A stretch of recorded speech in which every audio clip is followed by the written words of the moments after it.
name is Beck and the Rabbi from another planet. Please like, share, and subscribe, and ring the little bell so you're notified when new videos drop. And please consider subscribing. If you enjoy this content, you help me out massively by subscribing. Oh, and sharing as well, for that matter. I'm in Facebook jail. I really have no idea what I've done, and I'm not allowed to post in Facebook groups.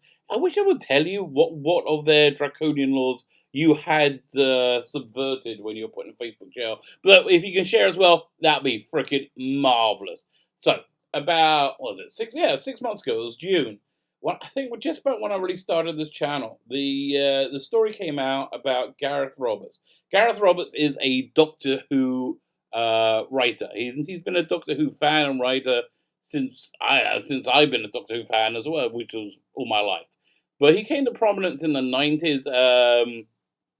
I'm trying to think. And then he wrote a bunch of Doctor Who books, which were all really good. The New Adventures, Zampa and the High Science. These were Seventh Doctor novels. And then when they started doing previous Doctor novels, he did really fantastic ones with Romana K9 and the Fourth Doctor, which Big Finish have now adapted into radio plays, and they're just fantastic. You know, my recommendation to you, if what I'm saying to you is going to resonate in any way, go out and buy one of his books, buy one of the Big Finish productions of his books. They're really, really good. They did The English Way of Death and, let me see, hang on, wait. I actually had his Wikipedia page open. His books he wrote were Romance of Crime and The English Way of Death. Two really, really, really fun Doctor Who stories. And yeah, I really wholeheartedly recommend them. They capture the period just fantastically. Anyway, so Gareth Roberts has been a Doctor Who writer for a while. When the series came back in 2005, he scripted a few episodes, a few pretty good episodes. My favourite one was the Shakespeare Code. He also did with it. That's a David Tennant one.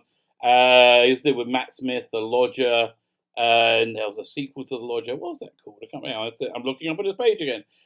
Closing Time and The Lodger. He wrote The Caretaker. I didn't really like that one that much, but okay. Planet of the Dead, Unicorn and Wasp. But yeah, he does like they're very fruity, I would say is the word. So he was commissioned to do a piece for this thing called the Target book, which Target was the company that made Doctor Who books in the 70s, and that was before VCRs and digital streaming, recording, whatever. Before we all had Doctor Who on tap, when it was, you just showed it once and then boom, it was gone. So you can get these books called Target books, which were novelizations. They were really thin, and they're the way that most, I would say most of the Russell T Davies, Stephen Moffat era of Doctor Who writers learned how to read. They learned how to read really.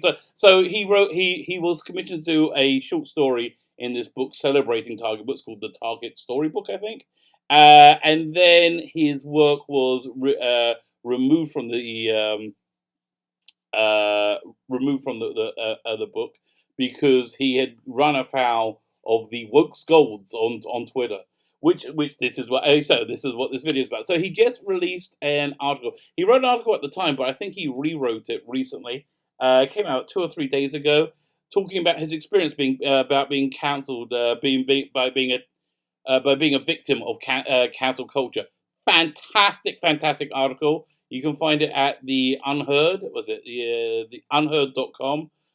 Do a search for Gareth Roberts. I may put the link in, and probably will put the link in the video notes, because I think it's very important to quote people in context and accurately. So I want to have as full a disclosure as possible. You know, I just really wish that like journalists, people who do this professionally would do the same. But anyway, so I've been reading this article. He has like truth bomb after truth bomb. I'd like words of pure wisdom in this, which is what I wanted to go over.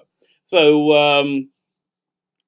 So the article starts off where he talks about some of the things said about him, which I released a video about him at the time, and I experienced exactly the same clapback, and it was just utterly insane. So people were saying some opinions kill vulnerable people. Another quote would be, "There should be consequences for being an awful human being. We shouldn't give people with dangerous views a platform." So yeah, these are all the views of SJWs of the what your boy Zach Richard C. Miller calls Richard C. Meyer calls the worst people humanity has ever created. It's a pretty strong argument that he's correct, as they seem to be devoid of any redeeming quality. So one thing that the woke skulls, the blue checkmark Twitter army has, one of their values they believe in the progressive stack, which is the more put upon, the more prejudice that they feel that you have experienced in your life by just bent of your identity, the higher you are, the more privilege that you have, which is a vile, utterly vile point of view, which I think is just open the door for pure racism and just hatred. Doctor Who said it the best. They described them described them best way in one of the earliest stories, the Daleks, when they're talking about who the Daleks were. This was back in 1963 when he first saw the Daleks. Incheston described their how they viewed the world. It's a dislike of the unlike. That is the Twitter skulls. It is a dislike of the unlike. Gareth Roberts, even though he's gay and was on the progressive stack, was lower on the progressive stack than people that he spoke about, which made him evil. What the true thing that really I think upset them is he didn't share the politics with the SJWs, with the Twitter mob. He voted right wing as opposed to left wing, and that made him utterly intolerable. So they came after him. So he wrote this article about his experience. I really recommend you'll go and read it. So I'm going to read you bits from it, and we'll talk about it as I go. So he first talks about what was it that created this outrage against him on Twitter. Like, did he? He's got a couple of great lines in it. Like, did he say you shouldn't be randomly euthanizing toddlers or kicking kittens in the teeth? No, he didn't say anything like that. He said, this is what he said: so that men aren't women. Now, I understand there are people out there who find that offensive. You're insane. If you I understand. I'm not going to say you're insane if you think that sex is fluid. I don't believe sex to be fluid. If you believe gender, we all agree sex isn't fluid. If you believe gender is fluid, I have no problem with you. I disagree with you. I have a different belief than you, but your belief doesn't bother me. It doesn't impact on me. I'm not going to tell you you're wrong. I'm just saying I believe something different to you, which I do. So the scientific reality is men aren't women, and he goes on to say, I'd observed that men who claim to be women seem often have a very restrictive view of what women are. That's pretty true. I mean, I think his quote that got him in real trouble was, how trans women always have like these outlandish names, like Glitter Bob. It's never like Bev or like Janet. It's always Rashida Paul. It's like some like kind of wacky out there name, which which I think is what his joke was. So although again, when I spoke about this on my video a few months ago, 6 months ago, people were like saying, "But he's going to cause them to commit suicide and die." No, there's just no data to reflect that insanity. So anyway, so then he goes on to talk about his article. So this is a story of how selling Doctor Who has got taken over by the woke. It acts, I think, as a curious microcosm of the mania that has infected the institutions of public and cultural life across the West. Couldn't agree with you more. Yeah, a sign that I couldn't agree with you more? That I'm reading it. I'm reading it, and I'm making a video about it, publishing it for the world. For the most part of its life, Doctor Who has been the kind of thing you would expect. Cheerfully liberal, middle-brow, mainstream, has typical BBC values bubbling away at a low level. The UN are always good, and any kind of corporation is inherently evil. Yes, that is Doctor Who throughout its entire history, especially now, 20 years ago, 30 years ago, 40 years ago. Yes, 100%. We all agree with that. Now, the Doctor has a moral code, which these SJWs have latched onto. The article is going to go and talk about that. It talks about the moral code of the Doctor. Again, back in original Doctor, the moral code wasn't so front and centre. Again, that's something he keeps talking about in his article. It says the Doctor doesn't use guns or knives against his enemies, which sets him apart, makes him different.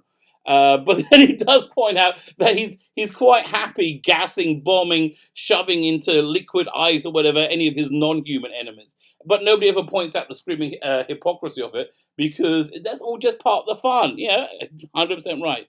So the Old Testament Doctor, who's talking about classic Doctor, the Old Testament Doctor was never pious or mawkish. 100% correct. Tom Baker was never pious or mawkish. They were always deeply moral, however, which cannot be said of the new.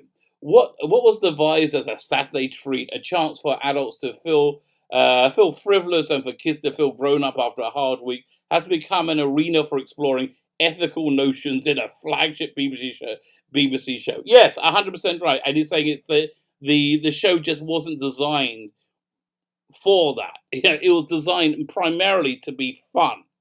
And I think he's right. Some fans, though, are taking this seriously and taking the Doctor's morality as credo, as religion, and before anything else, a new religion needs heretics. Yes, yes, I could. And Gareth Roberts fulfilled that role by stating something that was against the body politic, that said that gender wasn't fluid. And again, that's just the science. Yeah, the science is and the science and the reality for 99% of the human race. Probably 99.9% of the human race. For the entirety of human history, gender has not been fluid. But by saying that makes you into a heretic, and you're treated as a heretic. Yes, yes. I keep saying yes, 100%, but yes, 100%. Yeah, 100%. The dramatic device of the Doctor making people morally better is a major part of his return, and with hindsight, it seemed like a beacon for lost souls. In a fleeting TV drama, this is stirring stuff, but in the real world, it has been received in a way never intended, offering confirmation to neurotics and narcissists. Yes, these people, the blue check mark mob on Twitter are mostly mentally ill. I completely believe that. They certainly act as if they're mostly mentally ill. It was never intended. Offering confirmation to neurotics and narcissists in an existence that feels random and rudderless. Yes, in an existence that feels random and rudderless. What they heard was "You are special, unquestionably good, and anyone who disagrees with you is a monster." That's what the SJWs are feeding off. Yeah, I'm going to go off on a bit of an aside. Yeah, most of these people who take moral outrage at things that they're not connected to couldn't really care less about the things they profess to be morally outraged about. Now, I see this a lot with the Israel-Palestinian narrative. Oh my God, I'm 13 minutes in. This is going to be a long video. I see this a lot with the Palestinian narrative, and here's what I worked out about them. It used to be when Israel was the where Jews were before Israel, or where before Israel had military superiority and could protect itself. When Jews were vulnerable, they would be siding with Jews. They up until 67, they really kind of sided with Jews and with Israel because we were the underdogs. And you know why they do that? It's because it gives them a feeling of moral superiority. It gives them a moral superiority. It gives them a feeling of this elevated status. They feel like an angel by doing it. And so that's been taken over now by the Palestinians, because by supporting the Palestinians, you're supporting what they feel is a poor, oppressed people, and again makes them feel elevated, and for that feeling of moral elevation, they will turn a blind eye to freaking anything. They don't care, that they're supporting racists and people who are like violently, murderously hate anybody, hate them, hate the people who are supporting them. It's all about them feeling good about themselves. Yeah, 100. So yeah, he hit the nail on the head then. So yeah, but I'm going to read that paragraph again. With the dramatic device of making the dramatic device of making the Doctor making people morally better, a major part of its return. With hindsight, seems like a beacon for lost souls. In a fleeting TV drama, this is stirring stuff, but in the real world, it's been received in the way never intended, offering confirmation to neurotics and narcissists in an existence that feels random and rudderless. What they heard was, "You are special, unquestionably good, and anybody who disagrees with you is a monster." And that's certainly how they treat anybody who disagrees with them. What amplified this signal even more was the behaviour of BBC's commercial wing, BBC Studios, formerly BBC Worldwide. So Doctor Who, when it came back, was insanely successful. They basically printed money, and that kind of stopped, I think, pretty much with Peter Capaldi. And this is not a diss on Peter Capaldi. I like Peter Capaldi. I think his era was pretty flawed. I think his performance was fantastic, but it was not a populist casting at all. They worked out with David Tennant followed by Matt Smith. Attractive, charismatic males tend to bring in the audience. Now, I'm not saying that means an older person can't play the Doctor or a woman couldn't play the Doctor. Even though they kind of pretty much proved it a failure with season 11, I think. I still think it's possible. I mean, a few years ago I would have said absolutely not, but Missy completely turned my head. Michelle Gomez playing the Master, sex changed into Missy. I think she was one of the definitive masters. It's absolutely fantastic. So I believe a woman could play a Doctor. But if you want to have your show be populous, be excited, be able to sell books, be able to sell merchandise, to be able to sell things to a wide general audience. For this particular property, attractive men, attractive men highlighting it. It gets little boys involved because they like to they can see themselves as part of the venture. It gets little girls involved because he's a dishy, attractive person who they like to look at. Certainly, my kids have zero interest in watching Jodie Whittaker. My girls were very, very happy watching David Tennant and Matt Smith. They watched a bit of Capaldi because they watched it with me, but they weren't really interested. Having an attractive male was a good thing. So, but that went away. So the incredible marketing went away, and BBC Enterprises, BBC Worldwide, started freaking out. So Gareth Roberts continues. Floundering, the BBC looked not to recapture their mass child audience, but turned instead to the people that were still responding, a small and very loud section of the woke internet. Yes, and that's how they essentially took over most of culture. He goes on to say, he goes on to say, when I was working on Doctor Who about 10 years ago, which is, I think, about 10 years ago, it was the unwritten law that these highly engaged, highly entitled, highly strung breeder fans were to be ignored as much as possible. Never feed a starving dog. I tend to agree with that. There's been a massive fan backlash against Jodie Whittaker, and they certainly publicly ignored us. They pretended we didn't exist. It seems to be, though, by looking at the promotion for season 12, they took every criticism on board, and they're trying to deliver a fun, engaging show again.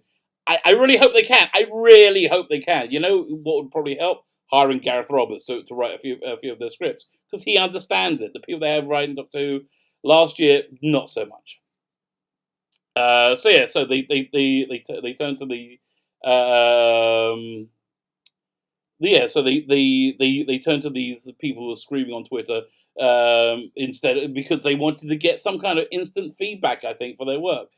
But then BBC Studios made the classic and embarrassing middle-aged error of assuming the loud, small group of young people are representative of all young people. That is what we're finding right now.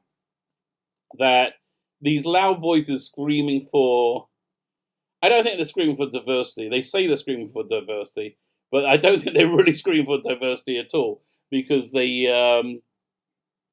hate diversity. I think they're probably not screaming for diversity at all. But by pandering to them, all they've done is alienate a massive swathe of their traditional audience, haven't attracted a new audience because, like, again, these make up a very small part of the